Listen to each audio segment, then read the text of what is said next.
Você sabia que existe uma ciência chamada criptozoologia, que é responsável por tentar compreender as diversas criaturas que fazem seres mitológicos e ocorrências de animais que possivelmente foram extintos?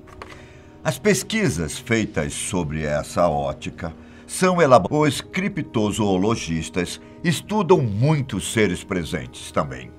Essas criaturas, que ficaram populares através de relatos transmitidos por várias gerações. Venha comigo nesse vídeo explorar alguns monstros do Brasil. Eu sou Ivan Lima e esse é o Fatos Apresenta. Jacaré luminoso. Ele seria um grande réptil que habita o lago Tarumã e emite uma luz azulada. Há relatos de que seus olhos são iluminados, assim como todo o resto do seu corpo. Sua aparência é um pouco transparente, quase fluorescente. Algumas histórias sobre ele mais apaixonados. Não existe uma origem conhecida para a lenda de longos cabelos verdes e pele parda. Em outras versões, Yara tem o cabelo preto, olhos verdes e uma beleza estonteante, capaz de hipnotizar. Assim como as histórias da maioria das sereias, ela usa o seu canto para seduzir pescadores, os levando para o fundo do rio. Seu nome teve origem na língua tupi e significa Senhora das Águas. É conhecida também como Mãe d'Água, Beleza das Águas ou ainda Rainha das Águas. De acordo com a lenda, ela era a filha de um curandeiro, parte de uma poderosa tribo amazônica, onde era considerada a melhor guerreira. Constantemente elogiada pelo pai, acabou gerando ciúmes nos seus irmãos homens. Certa noite, seus irmãos tentaram matá-la enquanto dormia. Porém, em um ato de defesa, ela matou todos eles. Com medo da reação do pai, ela fugiu para a floresta. Seu pai partiu em busca da filha e, ao encontrá-la, a castigou. Yara então foi jogada nos rios Negro e Solimões. Por ver que ela havia sido vítima de uma grande injustiça, os peixes a levaram de volta para a superfície. E numa noite de lua cheia, ela foi transformada na grande rainha das águas. Há alguns registros, datados do século XVI e XVII, em que essa lenda aparece em uma forma masculina, conhecido como o Homem-Peixe ou o Ipupiara. Da mesma forma de Yara, ele devora pescadores e os leva para o fundo do mar. Segundo pesquisadores, essa lenda surgiu entre tribos indígenas e passou a fazer parte da vida das populações ribeirinhas, onde havia grande contato com as tradições e cultura indígena. Curupira. O Curupira é um personagem muito conhecido na literatura infantil. Ele é um ser anão, forte, rápido, com cabelos ruivos e pés virados para trás. Ele seria um guardião das florestas. Não se sabe ao certo quando surgiram os relatos sobre ele, mas já no século XVI, o padre espanhol José Anchieta escreveu um documento descrevendo o Curupira como um demônio indígena. Para os índios, o Curupira é uma criatura perigosa, com aspectos assombrosos e muito temida.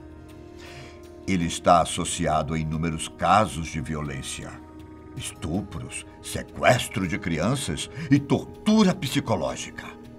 Por isso, é visto como um espírito mau, disposto a assombrar quem ousar prejudicar as florestas.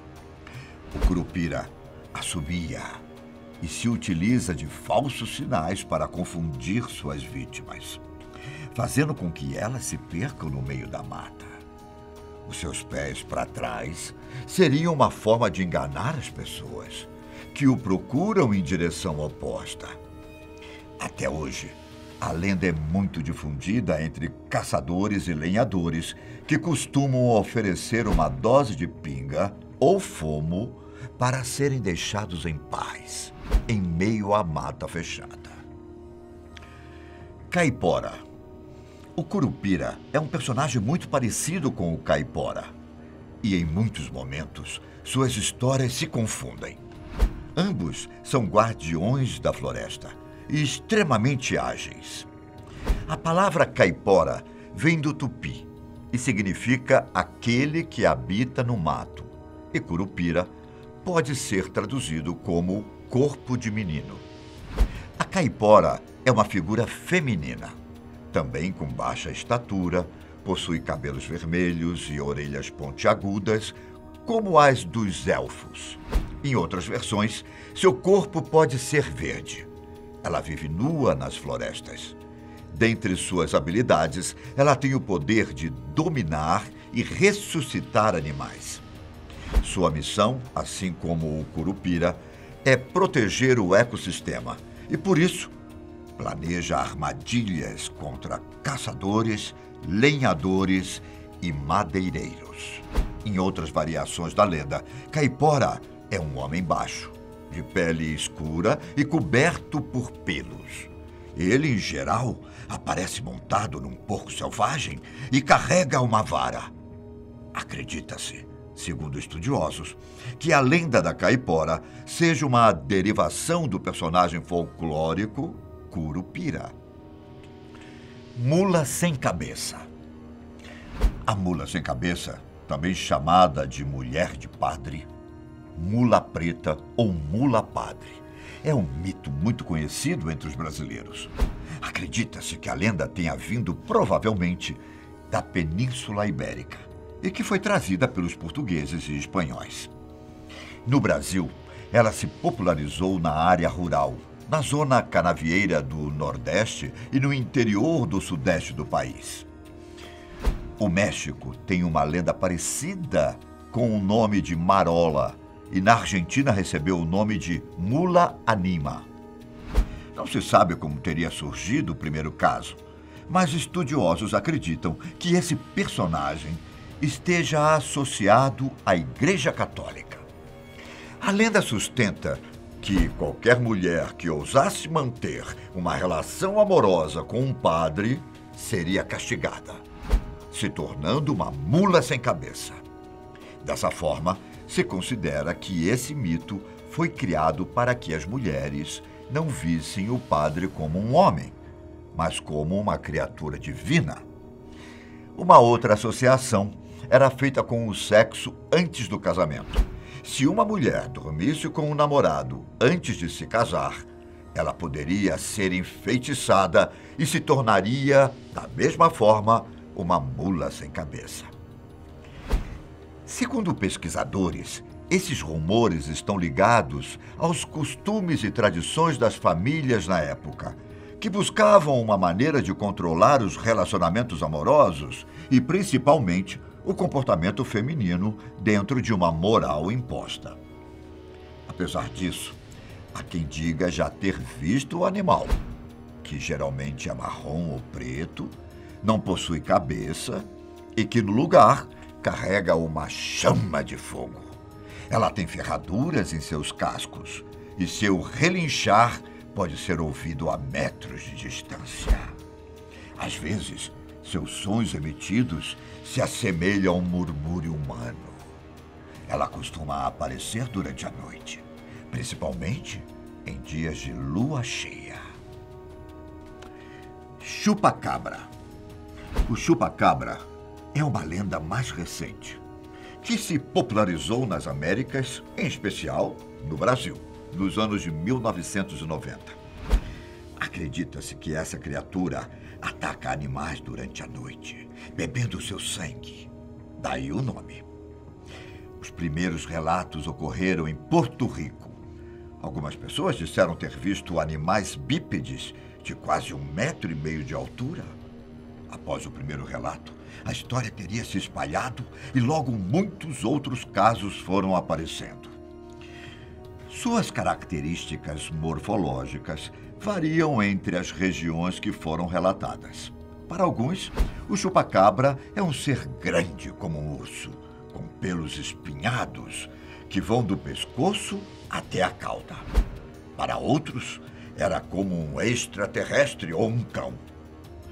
Toda a América Latina e o sul dos Estados Unidos foram alvos de diversos episódios com o chupacabra. No Brasil, uma reportagem sobre ele no programa Domingo Legal no SBT, em 1997, levou a uma onda de supostas aparições da criatura por todo o país, principalmente em áreas rurais. Algumas pessoas, inclusive, afirmaram ter encontrado o corpo desse animal. Com pesquisas de DNA, a maioria dos corpos que dizia-se ser do chupacabra, na realidade, eram de cães, coiotes e até anfíbios.